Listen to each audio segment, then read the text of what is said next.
Nije smo nikad mogli dokučiti tačno zašto Dide i svi pitaju po čemu je dobilo naziv selo Dide. Ogradili Savanovići 1908. godine.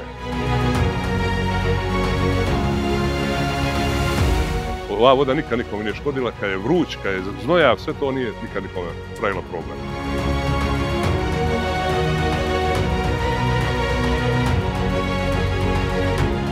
Danas smo sa gostima iz Honolulua, s Havaja, sadili kupus i raštanj, tako i vadili krtolu. Ja ostajem, ja bih volio da djeca preuzmu to da rade, a ja da čuvam ovce.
Na 20-ak kilometara od Cetinja, a 60-ak od Kotora, nalazi se selo Dide. Iako smješteno u surovom crnogorskom kršu, odiše prirodnim ljepotama. Nekada naseljen kraj, a danas pusto mjesto sa rijetkim mještanima.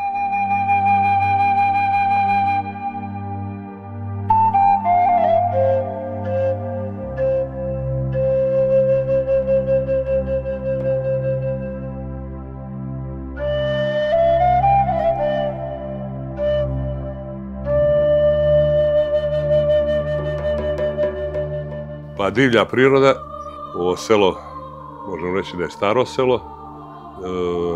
U Crnoj Gori je normalno bilo sela i zaseoka, ovo je baš selo koje je bilo dugo vremena zapušteno.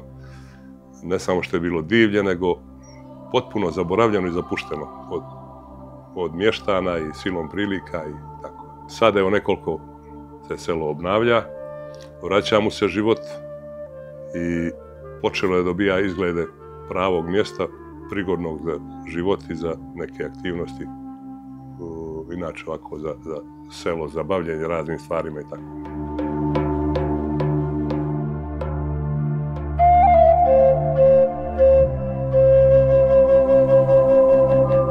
Upravo je Rajko jedan od rijetkih koji se vratio svojim korijenima. Vukla ga je želja da se vrati porodičnom ognjištu na imanju gdje niko nije boravio pune 2 decenije. Sada sa suprugom Danijelom uspješno korača u preduzetništvo, željeći da u što boljem svjetlu predstavi svoju rodnu grudu.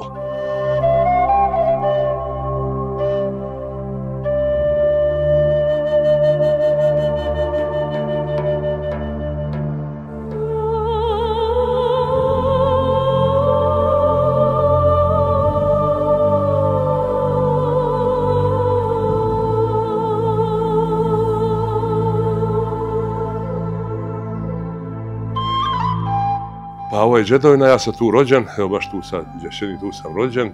Sam inače, koliko znam, neko 10. koljeno koje je živjelo tu i koje je rođeno u ovoj kući. Kuća je stara, ne znamo tačno starost kuće, isto tako selo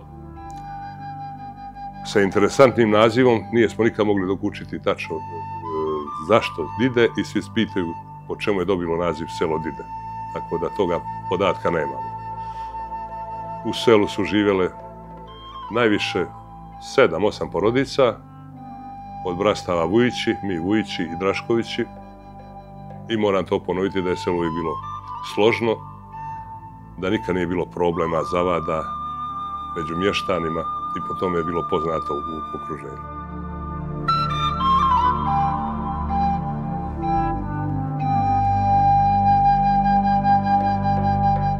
Iako prepušteno samo sebi, i dalje se priča o tradiciji i kulturi ovog kraja. Pamte se priče predaka, prepričavaju usmenim putem, baš kao nekada prenose s koljena na koljeno. Pa ja sad kad se sjetim kao dijete, jer sam tu i rođeni, do početka škole tu normalno stalno bio, sjećam se onih starih šernika kao dijete, kad su se zimi organizovali svi seljani, odili su po jednoga domaćina, znači na jedno ognjište. To je imalo nekoga ne smisla, nego to je bila prava stvar, jer nisu nalagali na 10 ognjišta, nego na jedno ognjište, tu su se grijali i tu se otvarale razne priče. Tu je bilo ognjište, tu su bili stolovači, obično gdje su ljudi, stari ljudi šeđeli, žene uza glavnje, kao iza ognjišta, a mi djeca ispod kreveta, tako se igramo, znači nije bilo struje, bile su one lampe ćoreše na petrolej i mi smo kao djeca slušali priče. To je bio tada parlamentarizam, jer dok je jedan čovjek govorio i savijao kotroban i duvan, drugi su slušali, pa je ta priča prenosila. Nisu govorili o politici, govorili su o vezama, o ratovima, o kumovskim vezama, o prijateljstvima, gdje koja odiva, ko je s kojim veza, tako da i ja sam dosta toga zapamtio još od tada. Zato često napominjem to ognjište bi moglo biti jedan od najvećih simbola u Crnoj Gori, jer ognjište je i istorija, i tradicija, i kultura, i obrazovanje, i sve je ognjište. Otkad nema ognjišta, to se sve nekako promijenilo. Potpuno druga priča.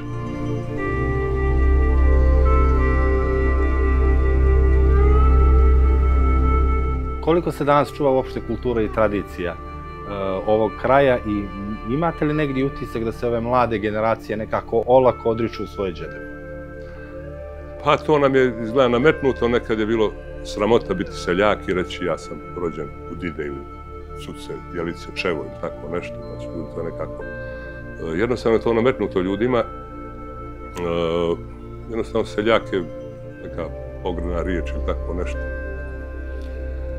Nažalost, to je tako bilo. Danas je već potpuno druga priča. Normalno nisu uslovi kao što su nekad bili, kao što su naši očevi i djedovi živjeli. Malo su i poboljšani uslovi, ali ne toliko dovoljno da se ljudi vrate na selo i da zasnuju porodicu, da žive.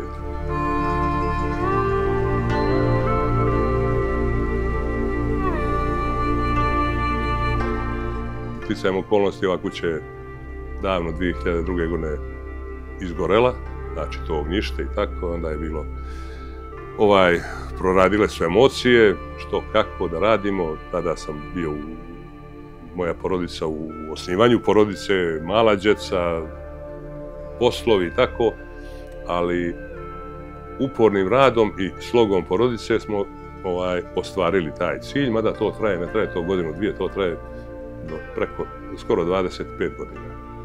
Vi ste danas ovdje napravili jednu uspješnu priču. Seosko domaćinstvo, je li ovo jedino u ovom kraju? Pa jeste, ovo je seosko domaćinstvo koje je jedino u ovom kraju i koje je prvo registrovano na teritoriji prijestolnice Cetinje. Mnogi, da znate kako, i od mojih najbližih nisi imao podršku, u smislu nisu vjerovali. Nisu vjerovali u to da to može da uspije tu, ko će doći u Dide i tako nešto. Mi smo kuću obnovili ne s namjerom se bavimo turizmom, nego čisto iz tih nekih emotivnih razloga i tako, da imamo gdje da prespavamo i tamo. Vremenom počne malo priča, neko se vrati slučajno od prolaznika, turista i onda ja odlazim u penziju, tako zašto ne bi nešto i valorizovao taj dio. Tako da teško ja mogu vjerovati, a kamoli i ostali, da evo imamo danas goste sa Havaja, iz Honolulua, smo prije neki dan imali iz Indije goste, da iz čitavoga svijeta, znači, dolaze tu i da su oni srećni, zadovoljni, da su oduševljeni.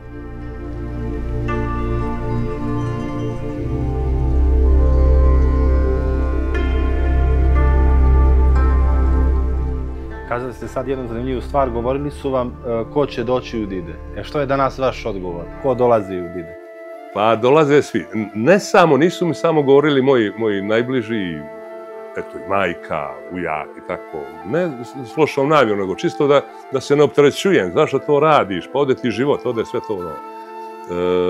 Nego nisu nadležni organi prepoznali tu ideju, tako da nismo ni imali podrške, o tome neću pričam. Ali danas je to potpuno druga priča. Danas, evo ja ne mogu da vjerujem da toliko ljudi dolazi, da smo toliko poznati i da više ljudi iz svijeta zna za Dide nego moji Cetinjani.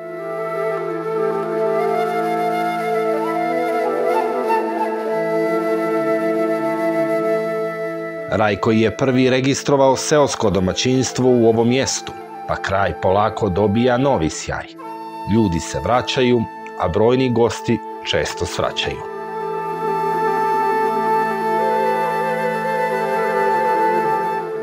A jeste, to je posebna priča jer kad je kuća izgorela, onda nije bilo struje, put je bio, do kuće nije bilo puta, a dio puta je bio samo za terenska vozila, za kamione, voda je bila propala, tako da smo svi moji rođaci, Seljani, Vujić i Drašković iskočili da stavimo krov na moju kuću, a onda dolazi do ideje da i jedan po jedan obnavljaju svoje ognjište. Tako da sad već ima 7 krova, već je obnovljeno 7 krova u kuće u kojima se može živjeti. U suštini ovo je vaša porodična priča, je li tako? Ko je najviše aktivan u domaćinstvu?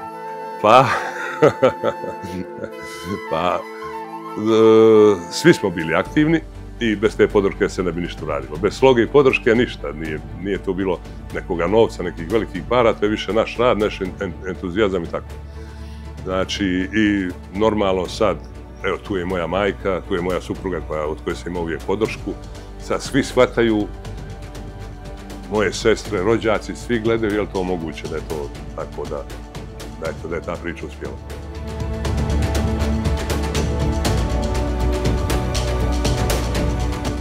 Selo Dide, koje je nekada predstavljalo srce stare Crne Gore, plijeni svojom arhitekturom, kulturom i istorijom. Ovo selo na 650 metara nadmorske visine u podnožju Lovćena krije jednu neobičnu priču o bunaru koju nam priča naš domaćin Rajko.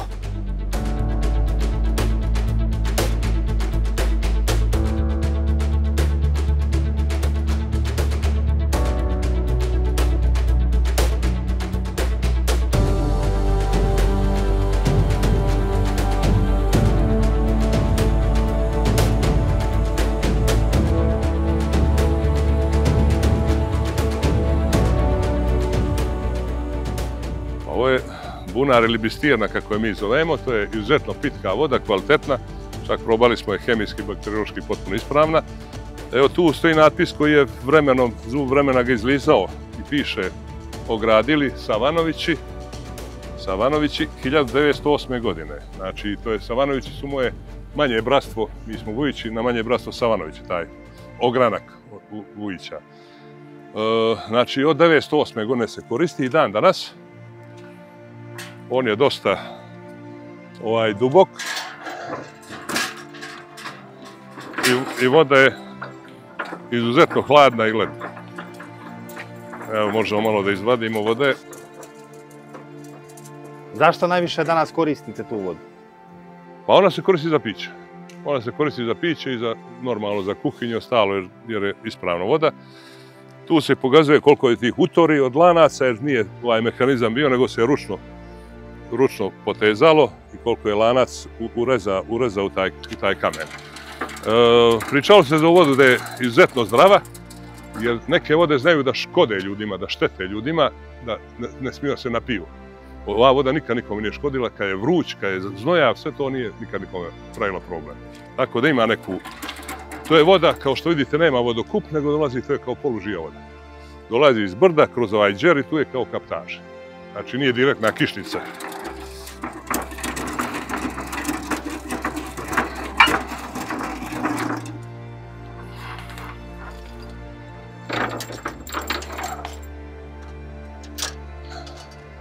Ona je ledna, kad zarosi, Čim zarosi, evo, možete da probate, malo možete da popijete slobodno. Uvijek je bistra, nikad nije zamućena. I tu su stvari, znači kod te bistrije napravljeno za barela, ili kako neko kaže burila ili barela. Tu je utori za konop, fino stavi se barelo i na leđa nosi. Tu je džet klesao za čele, čisto da imaju da piju vodu te kamenice. Šta danas najčešće kažu turisti kada vide taj bunar? Je li to jedna vrsta atrakcije? Pa jes, oni vole da dođu, da oni sami izvade vodi i džeca njihova mole me da dođu sa posudom, da uzmu vode i da piju tamo. Znači, ne to što ima, nego oni da sami da Kolika je dubina samog bunara? hvate vode. Pa nije to neka velika dubina, ali ima oko nekih 4 do 5 metara vode, znači, a prečnik je oko 6 metara, tako nešto. Ima oko 50-60 kubika vode. To je dovoljno za neke potrebe za piće i za normalno za kuvanje i za ostalo.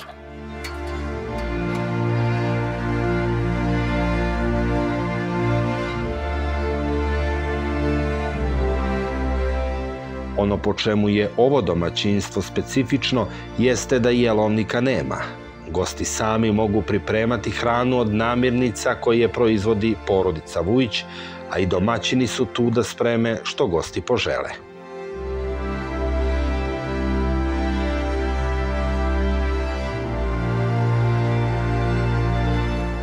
90% tih proizvoda koji ili se pripremi u kuhinji, to je iz naše bašte, iz naše proizvodnje.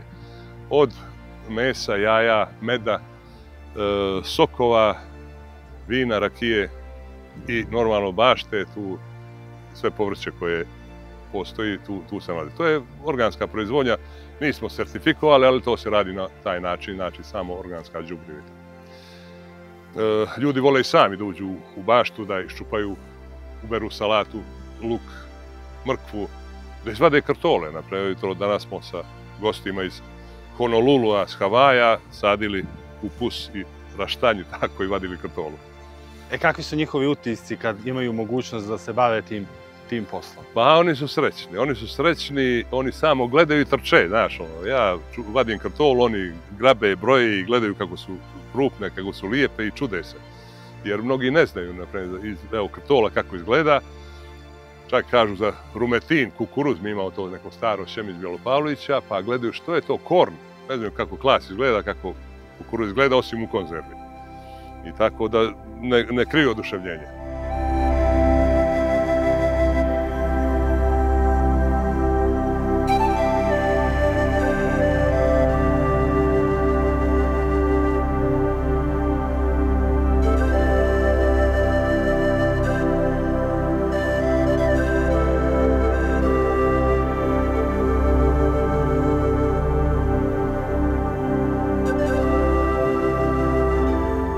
Sad, od svih ovih proizvoda koje pominjete, šta najviše vole da jedu? Koje su to, jesu to oni tradicionalni crnogorski specijaliteti ili šta im se najviše od hrane sviđa? Pa oni su oduševljeni, jednostavno prepušte nama na volju što da im spremimo. Moja supruga sprema te razne čorbe, to ih oduševljava. Mi unaprijed znamo da li su gosti alergični na nešto, da li su vegetarijanci, vegani i to, a ovi normalno koji sve jedu samo kažu vaša volja. Tako da vole sve, ne toliko mnogo da pojedu, ali vole sve da probaju. I šta im se najviše sviđa onako? Na šta da ostave najbolji utisak? Pa mislim, najviše se sviđaju razne čorbe. Kao što se radilo tradicionalno, i pasulj, i raštanj, i blitva, kopriva, tako sa normalno s povrćem i to ih možda najviše oduševljava. Šta je sa kačamakom, cicarom i to, popara? Pa to se sprema normalno po želji. To je kao specijalne neki obroci i normalni ispod sača. Ispod sačaka je tako neko veće društvo i tako, ili po želji gostiju tako.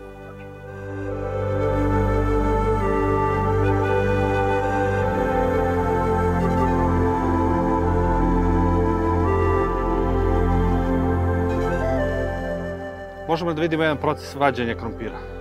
Pa evo da probam, evo ovo je još rano, još je kartola zelena. Pa da vidimo ima li što ove godine hoće li biti. Godina nije loša.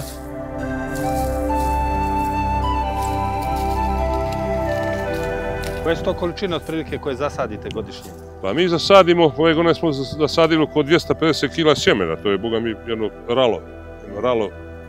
ralo zemlje, to je dosta, to je dovoljno za i porodicu i goste. Ima li turista, odnosno gostiju koji sami žele da uđu i da sami izvade krompir i da bukvalno vam donesu i kažu da, ja želim ovo da jedem? Pa da, oni traže, mole da rade. Jednostavno mole da rade. Znači, da nešto se uključe, da hrane životinje, da tako, beru nešto od toga povrća, voća. To im je Pomenuli ste životinje, šta sve imate od živine? Pa tako, držimo. Boga, kad smo počeli, nije bilo tu nešto životinja, pa jedan naš gost iz Rusije kaže, Rajko, selo je vezano sa životinjama. Kako je selo ako nema životinje? Onda držali smo koze, sad držimo ovce, tako sezonski junad, kokoške, patke, ćurke, pse, mačke, tako, pčele, uljanik, znači pčelar sa već više od 40 godina, tako da i svoj med proizvodimo. Tako, djeca vole se druže sa životinjama.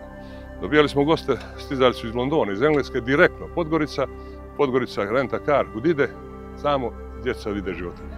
To je bio cilj.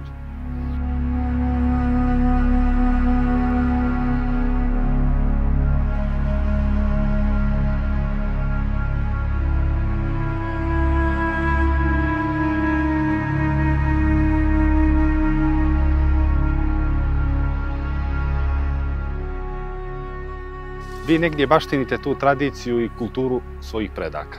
Očekujete li da će sutra vaša djeca nastaviti putem kojim ste vi krenuli? Pa ja pokušavam, ne znam koliko uspijevam, a djeci je jednostavno prepušteno, evo znate kako je danas, nažalost, odošena djeca po svijetu. Ćerka radi u Americi, na Floridi, sin studira i radi u Vancouveru, u Kanadi, jedan sin u Podgoricu. Tako da oni ovo imaju, ako nađu interese i ako vide da imaju interes, znam da vole, sve troje djece to vole, pa ja se nadam da će neko prepoznati tako i potencijal i moguću i neku, ne stalno, za život stalno, ne teško, ne muslim. Što se tiče vaših planova, ostajete od ideja? Pa ja ostajem. Ja bih volio da djeca preuzmu to da rade, a ja da čuvam ovce.